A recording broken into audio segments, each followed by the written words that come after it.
Fix kalau dokter kamu kasih statin tapi nggak dikasih Q10, pindah dokter. Nah, ini di kolom komen saya pernah baca komen seperti ini. Intinya kalau minum statin harus ditambah dengan Q10. Betulkah? Nah, itu yang mau kita bahas dalam video kali ini.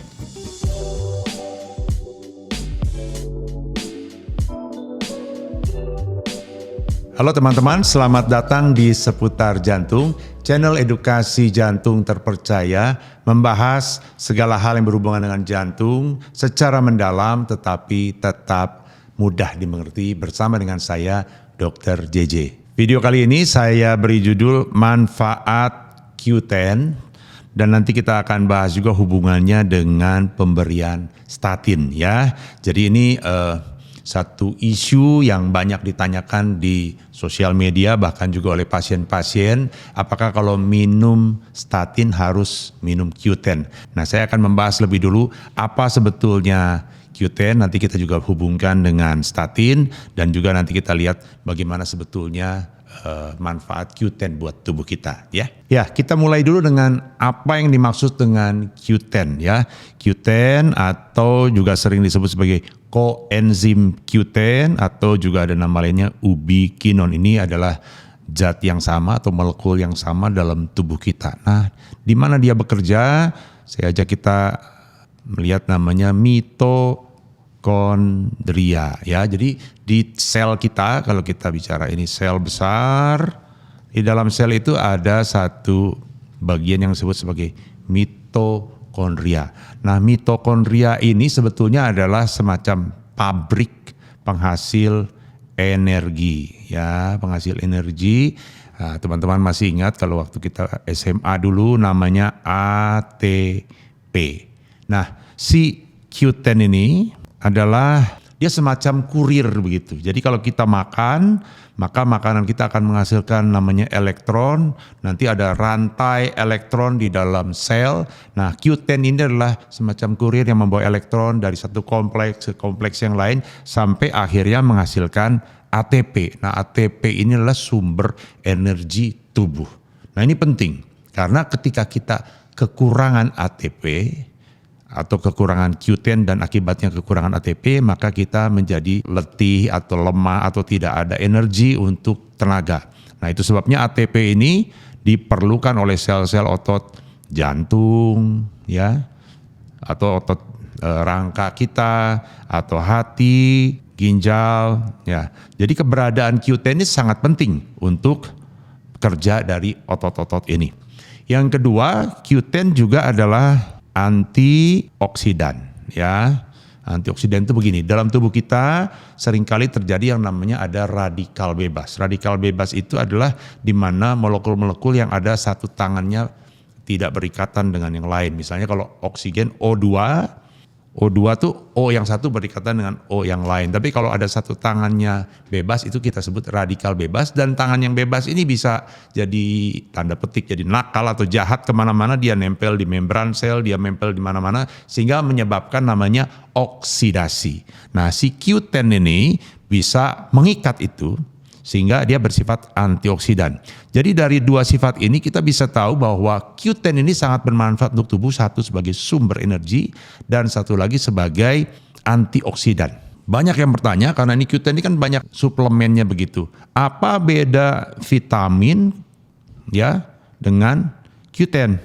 Nah, ini perlu paham juga bahwa kalau vitamin itu adalah zat-zat yang harus kita dapatkan dari luar tubuh. Ya, itu esensial dari makanan atau ya kalau enggak kita minum vitamin, suplemennya. Tetapi kalau Q10 itu sebetulnya bisa diproduksi sendiri oleh tubuh kita. Ya, sederhananya sebetulnya itu saja perbedaannya dan kita tidak mesti mendapatkannya dari makanan, kita bisa memproduksi Q10 sendiri. Nah, dari mana produksi Q10? Nah, disinilah uniknya. Jadi produksi Q10 itu di dalam tubuh kita ada satu jalur untuk memproduksi kolesterol. Ya, kolesterol di liver dan juga di berbagai jaringan yang lain, tapi terutama di hati ya. Nah, ini di sini namanya asetil CoA. Ya, ini jalur mevalonat ya. Di video-video tentang statin kemarin saya sudah bahas banyak soal jalur ini, di mana lewat jalur mevalonat ini terbentuklah kolesterol. Tetapi ternyata jalur ini juga akan memproduksi hasil yang lain yang adalah Q10. Jadi tubuh kita bisa produksi sendiri. Itu tadi bedanya dengan vitamin yang harus didapat dari luar. Nah, tapi disinilah masalahnya mengapa kemudian Q10 ini dihubungkan dengan obat statin atau obat kolesterol. Ketika kita makan statin ini memutus jalur produksi kolesterol di sini ya. Jadi dipotong di sini sehingga produksi kolesterolnya akan menurun, tetapi sebagai akibatnya produksi Q10 juga akan menurun. Nah, dari situlah timbul satu logika bahwa kalau minum statin dan akibatnya Q10-nya turun, maka kita harus memberikan suplementasi Q10. Ya, nah ini kita akan bahas lebih dalam. Betulkah kita harus memberikan suplementasi Q10? Nah, yang pertama kita mesti lihat dulu bukti-bukti dalam penelitian. Apakah kalau kita menggunakan statin, Q10 memang menurun di dalam tubuh kita. Dan ini penelitian-penelitian menunjukkan bahwa penggunaan statin ternyata kadar Q10 di dalam darah itu betul turun. Ini sinkron ya dengan teorinya bahwa kadar Q10 memang menurun dengan penggunaan statin. Ya, secara logika kalau kadar Q10 di dalam darah kita turun, kita berpikir mungkin Q10 di dalam tubuh kita juga turun dan akibatnya akan menyebabkan kondisi kelemahan tubuh. Karena tadi sudah kita bahas bahwa Q10 itu merupakan sumber ATP, sumber energi. Nah, kita sudah bahas bahwa pemberian statin itu bisa ada timbul keluhan nyeri otot sebagai salah satu efek samping. Dan sekali lagi kita hubungkan bahwa ada kemungkinan nyeri otot ini timbul karena kadar Q10-nya yang menurun ya. Tapi ternyata dalam penelitian yang dilihat kadar Q10-nya dalam darah menurun, ternyata tidak serta-merta ada hubungan dengan timbul gejala nyeri otot. Jadi kadar Q10 yang rendah tidak selalu dihubungkan, dalam penelitian ini tidak selalu dihubungkan ada gejala nyeri otot. Lalu diteliti lagi pada pasien-pasien yang menggunakan statin, diberikan suplementasi Q10 ya. Jadi separuh dikasih Q10, yang separuh enggak, lalu dibandingkan. Ternyata penelitian ini tidak menunjukkan hasil yang bermakna bahwa pemberian Q10 itu ternyata memperbaiki keluhan nyeri ototnya. Ya, jadi hasil penelitian ada sebagian penelitian kecil menunjukkan bahwa kalau dikasih Q10 agak membaik. Tapi sebagian besar ternyata hasilnya tidak ada hubungan antara kalau diberi Q10 atau tidak diberi Q10 nyeri ototnya akan berkurang. Nah, berdasarkan banyak penelitian itu dan juga meta-analisis namanya, dianalisa berbagai penelitian, akhirnya guideline atau panduan-panduan jantung internasional baik dari Amerika maupun dari Eropa tidak ada merekomendasikan bahwa kalau pasien mendapatkan obat statin harus ditambahkan Q10.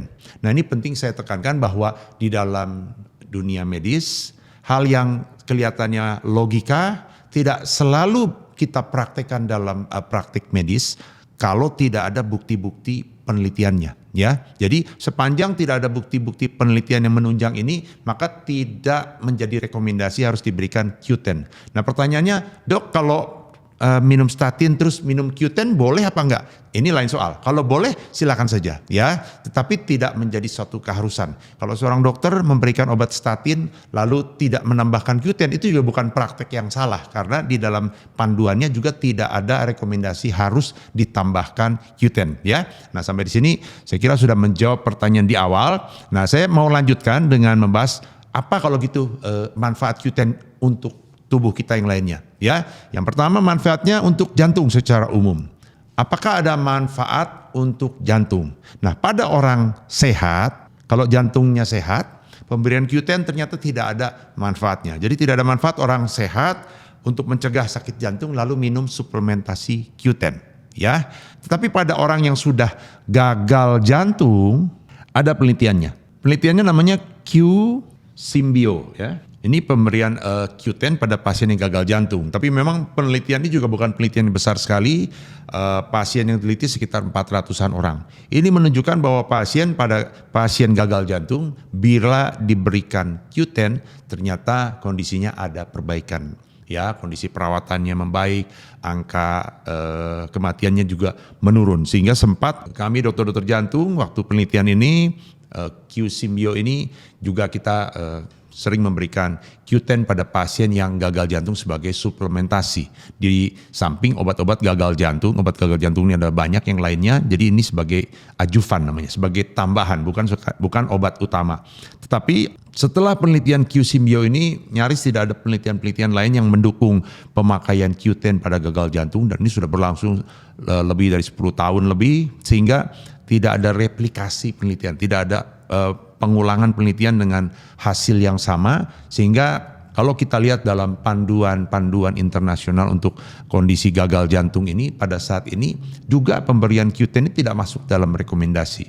Jadi kalau teman-teman nanti mendapatkan obat-obatan untuk gagal jantung dan tidak mendapatkan Q10, ini memang pada saat ini sejujurnya tidak lagi ada rekomendasi khusus. Kalau mau ditambahkan boleh, tapi tidak ada keharusan harus menambahkan Q10. Nah, jadi apa manfaat Q10 kalau gitu untuk tubuh? Kalau kita lihat secara fungsinya tadi, Q10 ini bisa untuk energi, bisa untuk antioksidan, sebetulnya kan banyak harusnya manfaatnya ya. Tapi kita belum menemukan manfaat yang betul-betul spesifik. Nah, saya coba untuk telusuri apa manfaat yang lain untuk di luar jantung. Nah, ada beberapa manfaat yang diduga ada hubungan dengan kondisi-kondisi ini, dan ini banyak diteliti, yaitu tentang hubungannya dengan fatigue atau kelelahan, hipertensi, migrain, anti-aging, diabetes, masalah-masalah neurologi, dan juga masalah-masalah fertilitas. Ternyata yang paling signifikan ada hubungan adalah masalah migrain ya. Saya harus disclaim bahwa ini bukan bidang saya. Nanti kalau ada migrain tentu ke dokter saraf apakah perlu tambah Q10 atau tidak. Tapi dari yang saya baca, satu-satunya yang secara signifikan ada hubungan yang cukup signifikan ditunjukkan dari penelitian adalah migrain. Sementara yang lain-lain ternyata juga tidak terlalu ada hubungan yang signifikan. Jadi teman-teman sekalian, saya simpulkan tentang Q10 ini. Yang pertama tentu hubungannya dengan statin. Saya tegaskan sekali lagi bahwa penggunaan statin tidak mutlak harus menggunakan Q10. Mau diberikan boleh, tapi tidak juga bukan salah ya. Tidak ada rekomendasi tertentu dari guideline. Pada kondisi jantung yang lain, khususnya gagal jantung, juga boleh kalau mau ditambahkan, tapi juga tidak ada rekomendasi secara khusus.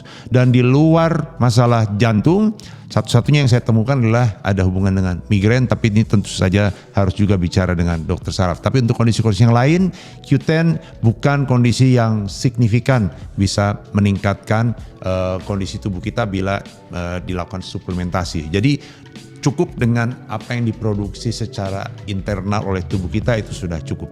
Nah baik teman-teman, kalau teman-teman suka dengan edukasi seperti ini, silahkan di-subscribe seputar jantung dan juga di-share kepada teman-teman yang lain. Kita berjumpa kembali di video berikutnya. Salam jantung sehat.